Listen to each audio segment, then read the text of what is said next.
ask you to look occasionally at 1 Corinthians, this passage, because that's what I want us to focus on today.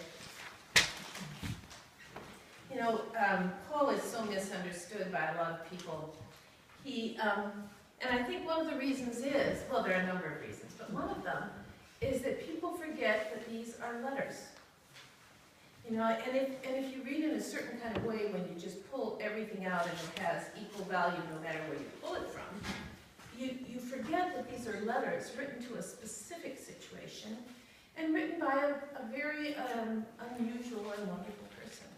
There are places in Paul's letters where he even says, listen, don't take this too seriously, I'm not sure about it. So, you know, he himself is nuanced about it.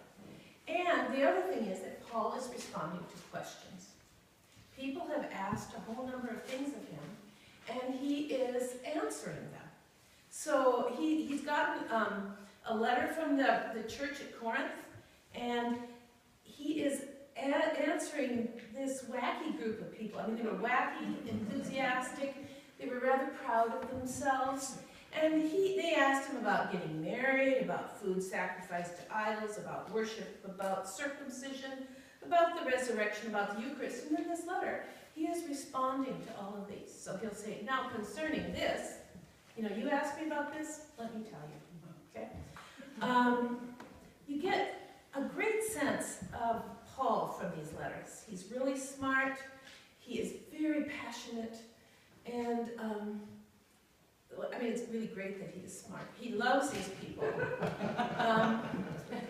And these early communities, you also get a strong sense of them. It seems like the church at Corinth was founded in about the year 50. So pretty early on in this early movement. It was a church that was in a seaport. It was largely Gentile. So think of all these people. There's all this religious diversity around them, all this wackiness, all this craziness. And here are these people who are Christians, and they have very little leadership.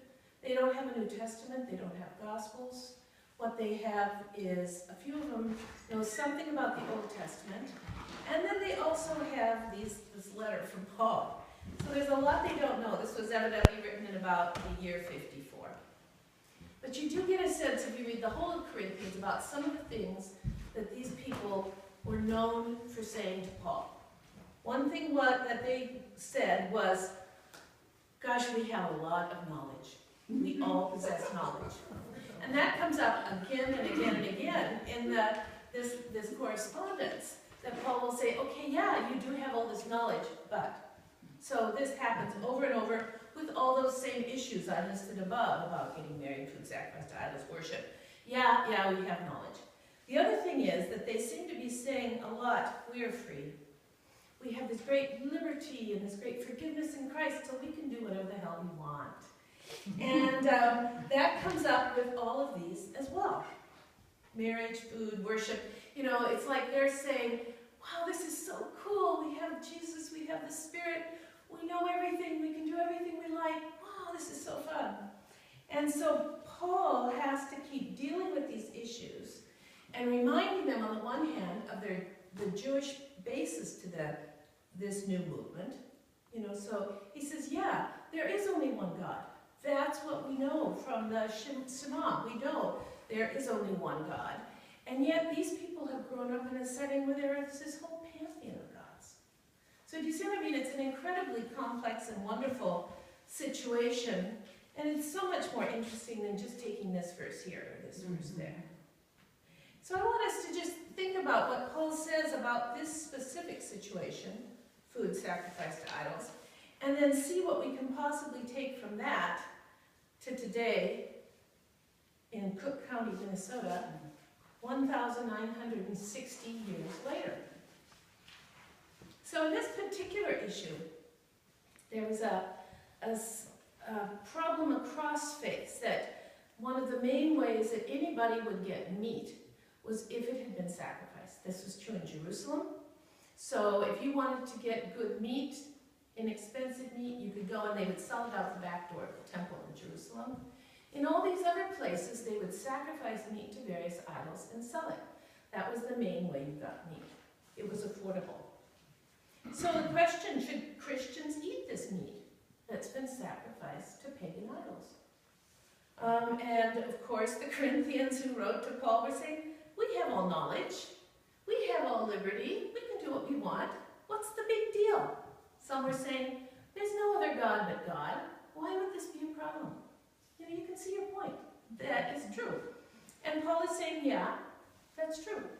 These gods are make-believe. They're not real gods. There's one God.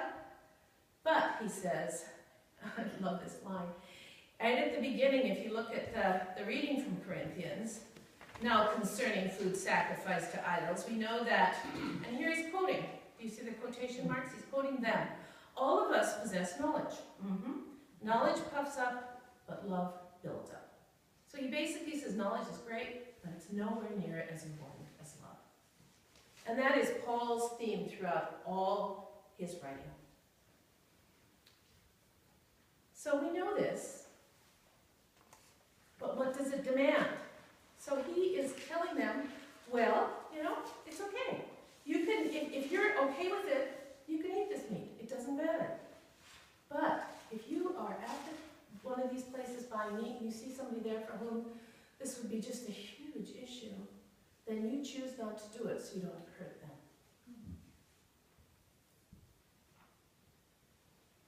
You know, when I've told some of you when I was doing some teaching at Holy Apostles, the largely Hmong church in the Twin Cities, we were working on Paul, and when he got to this passage, I said, well, you know, it's hard for us to relate to this. And they all looked at me and said, well, this is one of our biggest problems. And I said, it is? And they said, yeah. And so the traditional Hmong feast, they're all invited. You go, and there's a pig there, and you cast demons into the pig so that they don't bother the people there. And then they sacrifice the pig and eat it. Well, do you eat that pig? If you are not of the traditional mode, but you have become a Christian. And some of the more conservative Christians, Hmong Christians, say don't even go to those feasts. They are worshiping the devil, basically. You don't even go there.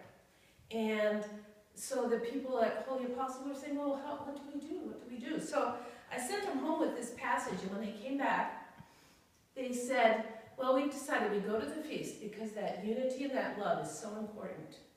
If they're killing two pigs, one that's had the demon cast into it and another one we eat from the uncast into pig. It's an unusual turn of phrase. And otherwise, we eat from the pig that had the stuff cast into it. That's okay. There's only one God. Unless there's somebody there who's maybe a brand new Christian, and this would be really hard for them, and then we don't. We just don't eat it. Now that is exactly what this passage is saying, and it's exactly what Paul says over and over. You know, you have this freedom. Yes, you know all these things, but curb it in for the sake of love. How might we apply that in our lives in Cook County today? Can you think of things that are like that, places where we know we have freedom and liberty, and yet we choose to hold that back for the sake of love?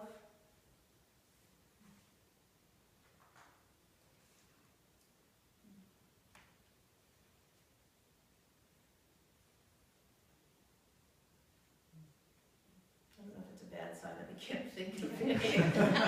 Well, liberty, I thought of one, but it's just along these, it's so literal that it, I don't know. what is it? Well, just that, when we had our small group, and I was gonna cook pork, and then know that someone doesn't eat pork, so we didn't cook pork. Sure, cook someone else.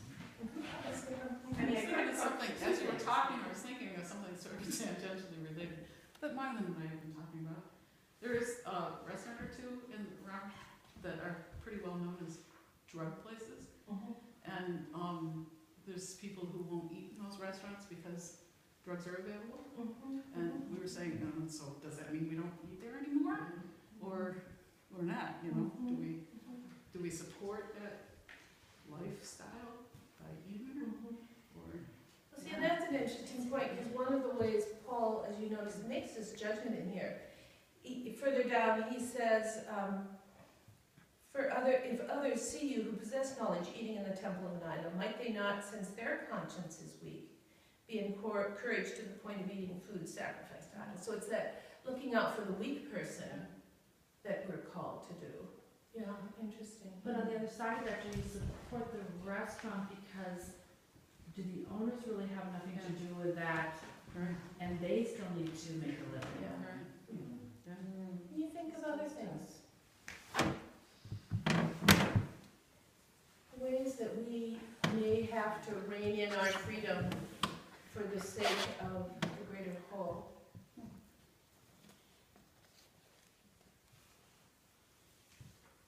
And certainly when I'm in a ministerial meeting, there are certain things I don't say. Because I think the unity is more important than the fact that I'm right. That I possess all knowledge, you know. Anybody else? I challenge you to continue thinking about this. Are there places, are there ways that we can show love by reining in our liberty? I know that I was thinking of someone the other day who I'm sure none of you have a kind of person that you think about, but this particular person that I just, and I have watched over the years as this person has been really loved into being through someone offering unconditional love, where I would have offered a, don't you dare get, you know what I mean? And I just think the power of love is so great, and we sometimes forget just how much it can change people, it can change lives. I thought of something. The school system, particularly if there are teachers that or paraprofessionals that don't have the privilege of the education that some of us have, and are in a position of teaching our children. Well, sort of caring for them and, yeah. And they're in a position of a certain amount of power too. I just thought of something. I thought it was a conversation, like when we're in groups and we know that maybe one, as much as you want to bring this up, you know, that the one person there takes a different stand, but how it'll affect the whole if you bring this particular subject up. So we're in our small group, like with trying to make a point that you, like what you do with ministering. But I think it's in all our small All groups. conversations, yeah. Big cons,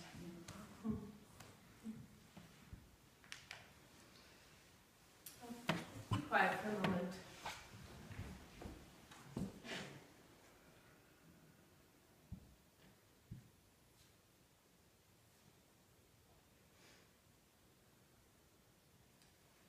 Paul begins his famous love chapter by saying, if I have all the spiritual gifts in the world but don't have love, it's nothing. If I have all the faith in the world and not love, it's nothing. If I have all the knowledge, I know everything, but don't have love, it's nothing. God, help us to more and more experience, know, and express your love. Amen.